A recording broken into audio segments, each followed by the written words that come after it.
لله الحمد لله الذي هدانا لهذا وما كنا لنهتدي لولا أن هدانا الله وأشهد أن لا إله إلا الله وحده لا شريك له وأشهد أن محمدا عبده ورسوله نشهد بأنه بلغ الرسالة وأدى الأمانة ونصح الأمة وكشف الله به الأمة وتركنا على محجة البيضاء ليلها ونهارها سواء لا يزيغ عنها إلا هالك اللهم صل وسلم وبارك على هذا النبي الكريم وعلى آله وأصحابه وسلم تسليما كثيرا أما بعد عباد الله أوصيكم ونفسي بتقوى الله عز وجل يقول الله سبحانه وتعالى في محكم تنزيله يا أيها الذين آمنوا اتقوا الله ولتنظر نفس ما قدمت لغد واتقوا الله إن الله خبير بما تعملون. Chers frères et sœurs en islam, chers invités d'Allah, rendons tous grâce à Seigneur de l'univers, maître de l'identité du pouvoir absolu, lui dans sa grâce. Nous sommes réveillés ce matin dans les meilleures conditions, accomplir la prière des fêtes et venir répondre à l'appel de la prière des Juma. Nous attestons qu'il n'y a aucune divinité digne d'être adorée en dehors de lui. Et nous attestons à un moment que Mohammed sallallahu alayhi wa sallam est son homme, serviteur et messager. Salut et paix sur lui. Du savoir d'une famille, sur ses valeurs et compagnons, tous ceux qui vont suivre sa voie jusqu'au jour de la résurrection, parce qu'Allah nous soyons parmi ces ceux-là. Je vous exhorte ainsi que moi-même à la crainte de révérentiel d'Allah. Craignons Allah à chaque instant, à tout moment. En toute chose, il faut connaître la paix de Dieu, la crainte d'Allah subhanahu wa ta'ala, qui est l'objectif de toute l'adoration de Dieu. Et c'est à partir de la crainte de Dieu que nos œuvres seront profitables pour nous, dans la vie d'ici-bas et dans la vie de l'au-delà. Depuis quelques vendredis, nos imams ont lancé une série de sermons sur la vie de Mohammed sallallahu alayhi wa sallam, le dernier prophète, sur le prophète. Le vendredi dernier, nous nous sommes entretenus sur la vie de Mohammed alayhi wa sallam avec ses compagnons. Et nous avons défini, quand on dit compagnon, sahaba, ça signifie quoi? Qui est compagnon du prophète Mohammed sallallahu alayhi wa sallam. Et comment le prophète alayhi wa sallam a vécu avec ses compagnons? Quel était leur rapport? Tant en service en termes de la prière et le service social. Car quand on parle de l'islam, ce n'est pas seulement les 5 prières obligatoires. En dehors des 5 prières obligatoires, il y a d'autres activités pour le croyant musulman. Comment le prophète alayhi wa sallam vivait avec ses compagnons. Et la suite, comment le prophète alayhi wa sallam vivait toujours avec ses compagnons ce vendredi. Venez avec moi dans un autre hadith où le prophète lui-même alayhi wa sallam nous dit ceci et cite. ووصل ليتمم حسن الاخلاق في الموقع او في روايه انما وصل ليتمم مكارم الاخلاق. Dans ces hadiths, le prophète alayhi wa sallam, si on nous interrogeait sur sa vie et sa mission, et sa réponse était ceci: Dieu m'a envoyé pour venir parfaire les nobles caractères. Moi, Mohammed alayhi wa sallam, il était désiré comme le dernier messager. Mais parmi ma mission, c'était de compléter le noble caractère que mes prédécesseurs, c'est-à-dire Moussa, Ibrahim, Nuh alayhi salam, ils ont déjà commencé.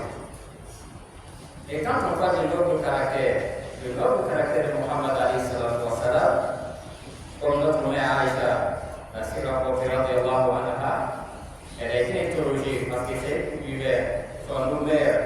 Beaucoup de prophètes qui ont rapporté ceci, mais à travers notre mère Aïcha radiallahu anha, lorsqu'elle a été interrogée, quel a été le comportement du messager alayhi salam, elle a résumé qu'à la fois pour le Coran.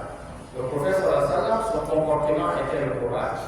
Mais le Coran qui est avec nous aujourd'hui, 114 chapitres, tout ça, 114 sourates, est-ce qu'on peut tout pratiquer à la fois? Non. Mais lui-même alayhi salam nous dit dans ses hadiths,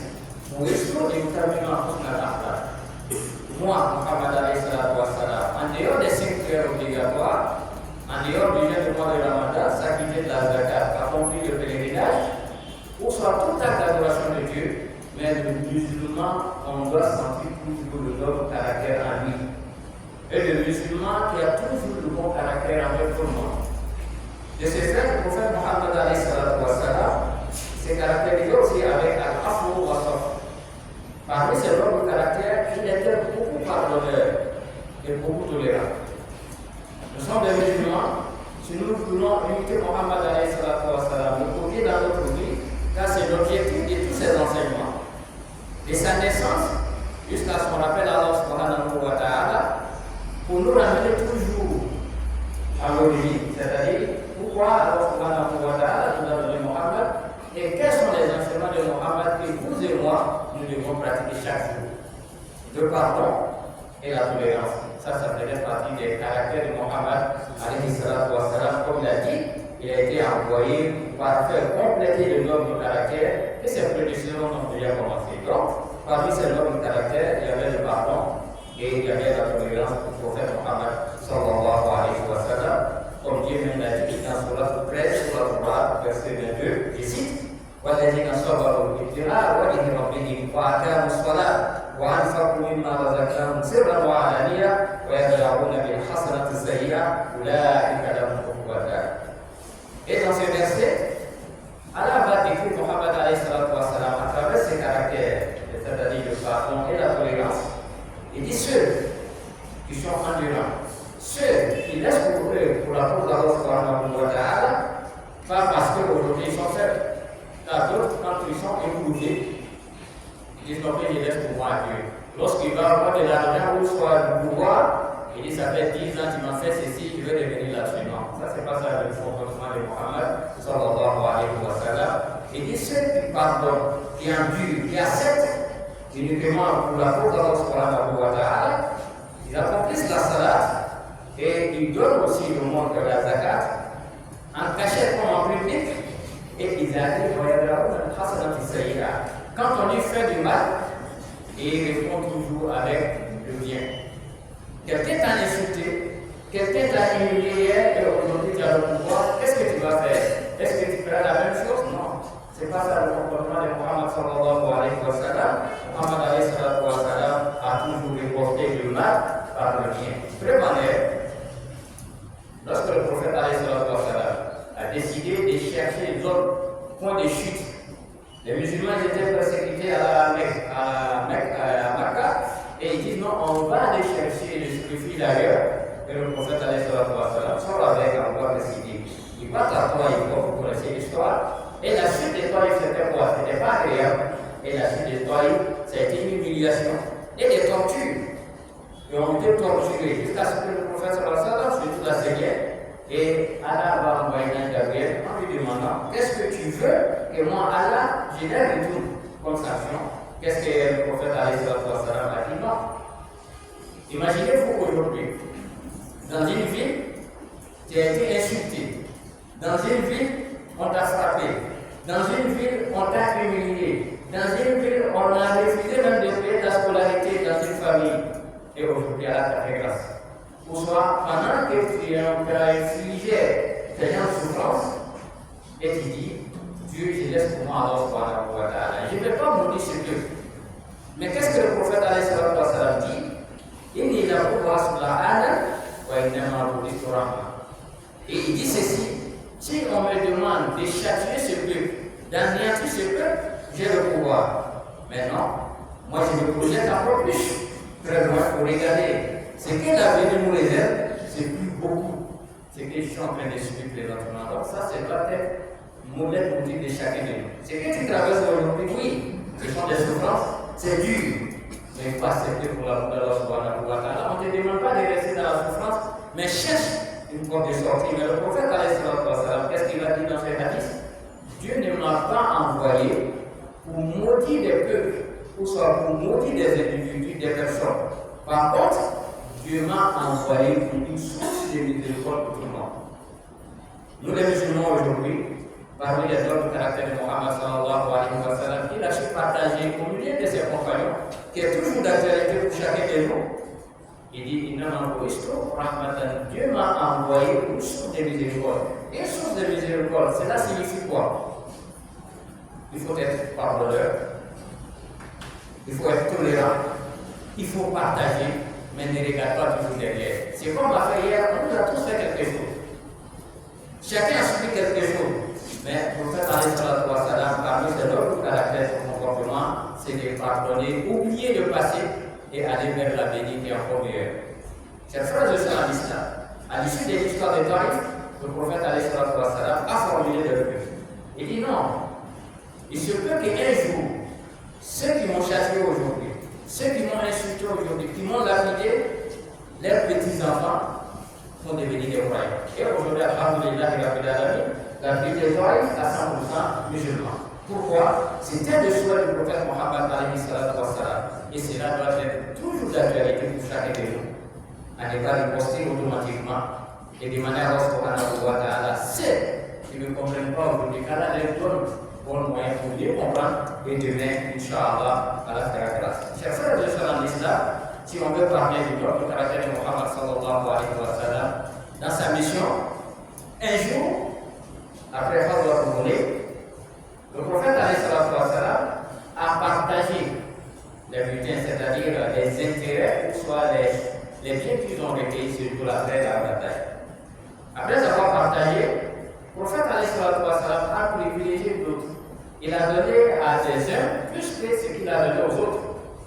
Et à l'issue de ce partage, il y a un habitant de Médine qu'on appelle Ansar, c'est-à-dire quand les Médinois, les Mécois sont venus à Médine, ça ce sont les Mohajiris, ceux qui sont venus, mais ceux qui le sont venus, c'est ce qu'on appelle Ansar.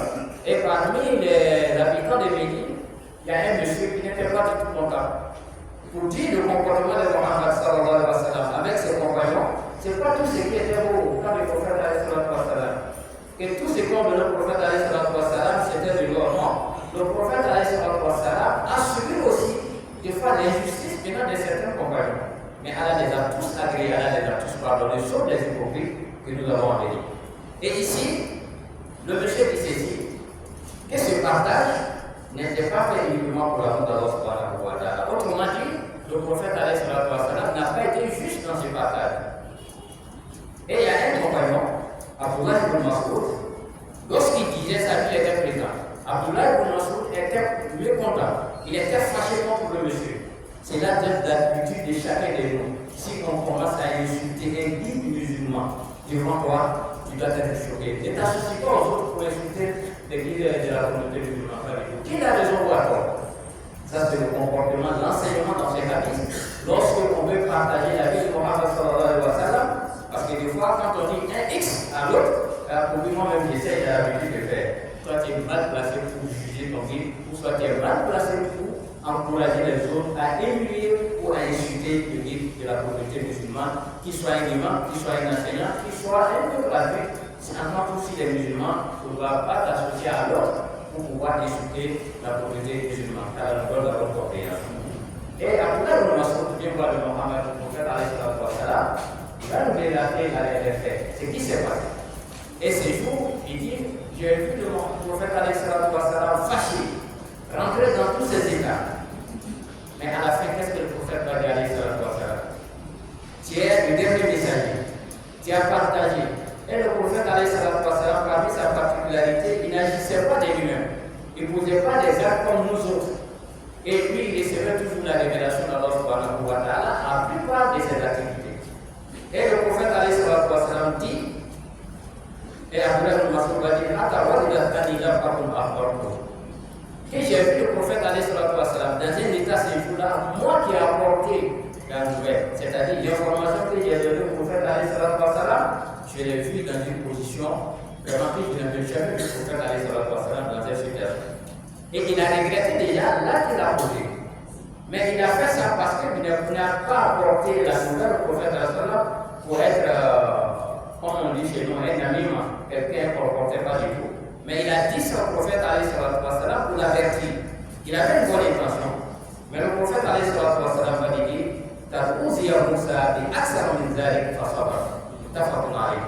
il dit, mon frère Moïse, parce que les messagers sont des frères, il dit, mon frère Moïse a été persécuté. mon frère Moïse a supporté plus que moi Mohammed alayhi salatu wa salam, et à la fin, c'est ce qui est l'objectif, le prophète alayhi salatu wa salam a accepté cette accusation. Il n'a pas agi. Mais il a répliqué autrement dit, qui peut être juste dans le partage si ce n'est pas moi Mohammed alayhi salatu wa salam. J'ai donné plus à l'autre. Je savais pourquoi j'ai donné plus à l'autre. J'ai donné moins à l'autre. Je savais pourquoi j'ai donné un peu à l'autre. Ça, c'est le partage d'Allah subhanahu wa ta'ala. Si nous nous regardons sur terre, même dans cette mosquée, celui qui a ma droite, celui qui a ma gauche, est-ce qu'on a la même taille? Non.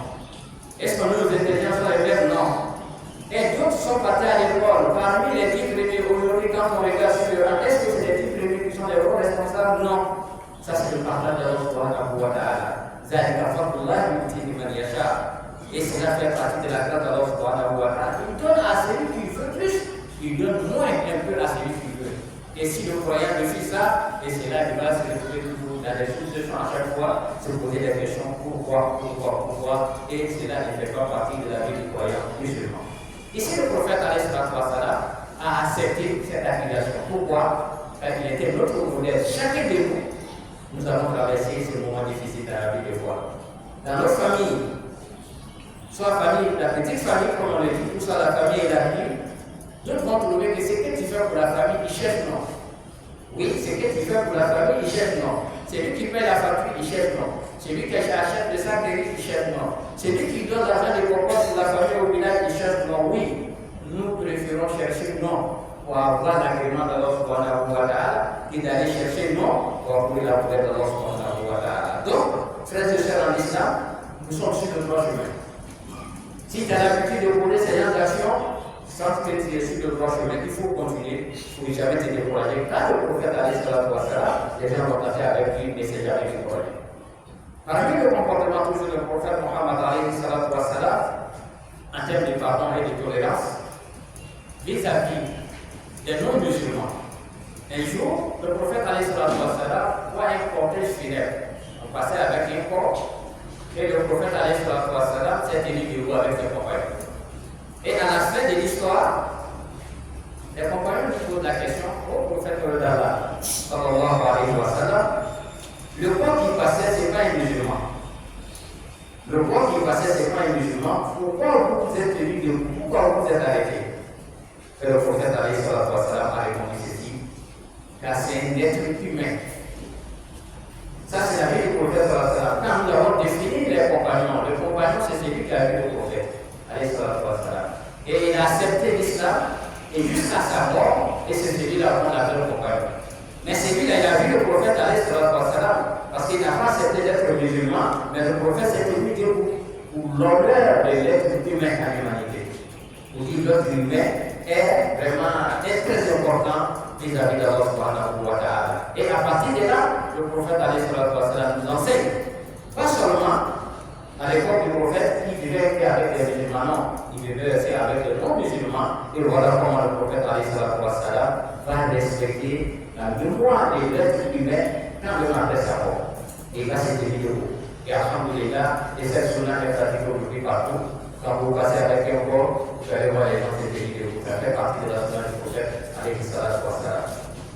Parmi l'attitude, le comportement de Muhammad alayhi salatu wa salam, car aujourd'hui, quand on regarde dans la société, beaucoup sont éprouvés par ça. Soit je suis dans une famille musulmane à 100%, mon père est musulman, ma maman est musulmane, alhamdulillah. Des fois, il y a d'autres qui sont issus des familles mixtes.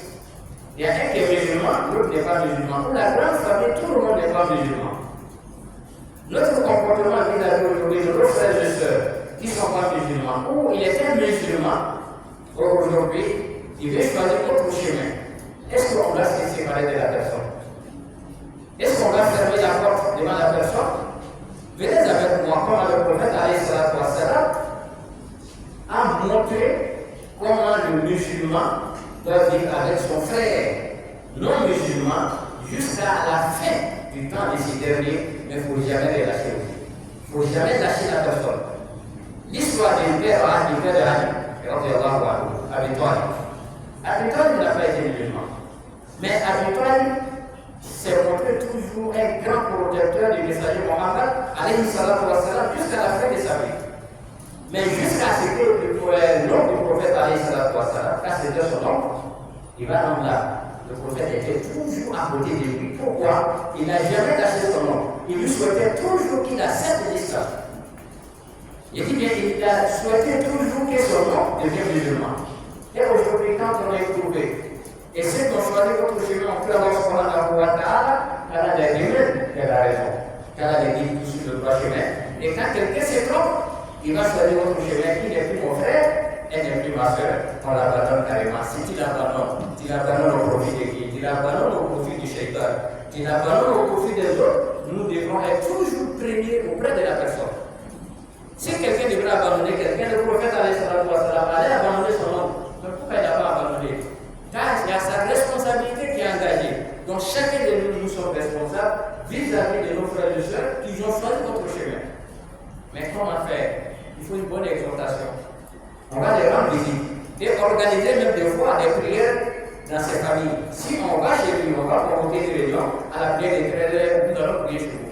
On va prier chez toi.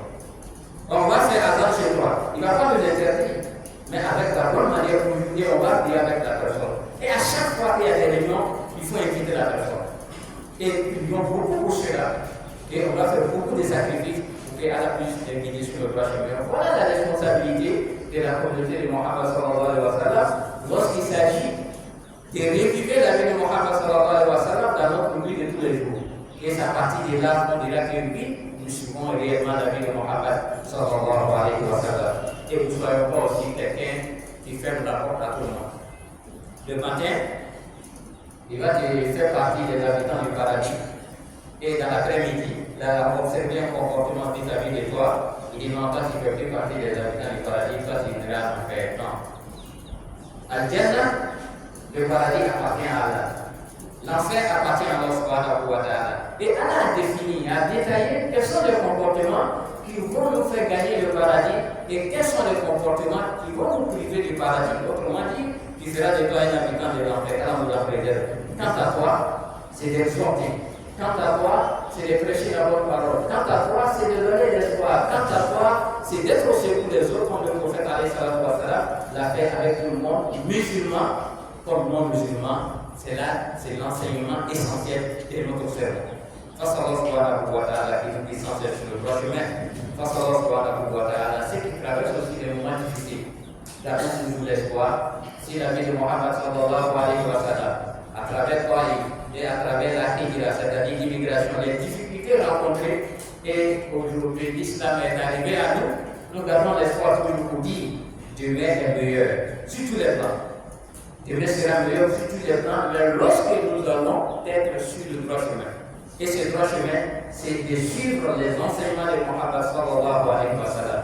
À la maison, comme le Dr l'a dit dans le sermon surpassé, dans la vie du prophète sallallahu alayhi wa sallam, et avec nos collègues étudiants, sur le plan professionnel ou toute activité, comme a été dit le sermon passé, et aujourd'hui, comment le prophète alayhi sallam vivait avec tout le monde, qui sera insulté, qui sera humilié des fois, mais il ne faut pas regarder derrière, plutôt regarder devant et demande à Allah subhanahu wa ta'ala de te donner la force pour faire face à ces différentes épreuves. Face à Allah subhanahu wa ta'ala qui nous donne la force nécessaire pour faire face à nos différentes épreuves. Chers frères et sœurs en islam, c'est vendredi, comme ça a été annoncé le vendredi passé. Inch'Allah, c'est la rentrée scolaire, il y a 2 semaines de cela. Juste après le salam et les doigts, on organise une lecture intégrale du Coran. L'objectif, c'est d'adorer Allah. Et la manière dont il nous a soutenus l'année scolaire 2023-2024, nous venons encore lui confier 2024-2025. Tant pour les parents, pour nos enfants, les élèves, les étudiants, tant pour les acteurs de ces différents systèmes, soit primaire ou soit enseignement supérieur, sur tous les plans, et tout en fait toujours une fois de plus, notre beau pays est la Côte d'Ivoire. La paix, la stabilité est toujours en Côte d'Ivoire. Et demander à Allah d'éclairer toujours nos dirigeants sur ce droit chemin qui est au profit de toute l'humanité, surtout la communauté musulmane, qu'on est une bonne part aussi dans la vie des bas ici-bas et dans la vie de l'au-delà. D'autres informations, comme vous le savez tous, le Cheikh Laïma est en tournée ces temps-ci, du 18 jusqu'au 23 dans la région du Foron. La région du Foron, Ménia, Kaniasso, et aller terminer sur Sokoro et soit dans la région de Sokoro, pour me faire comprendre. Mais ici, qu'est-ce qu'on demande? C'est de prier pour le chef d'Aïma et la délégation qui l'accompagne. Ils sont partis dans les meilleures conditions et cette tournée, tout dans qu'elle se termine aussi dans les meilleures conditions et qu'Allah nous les ramène, le chef d'Aïma et la délégation, dans les meilleures conditions. Parce que cette tournée soit au profit de la communauté musulmane, de la vie d'ici-bas et de la vie de l'au-delà. Pour les corps de Gaza, parce que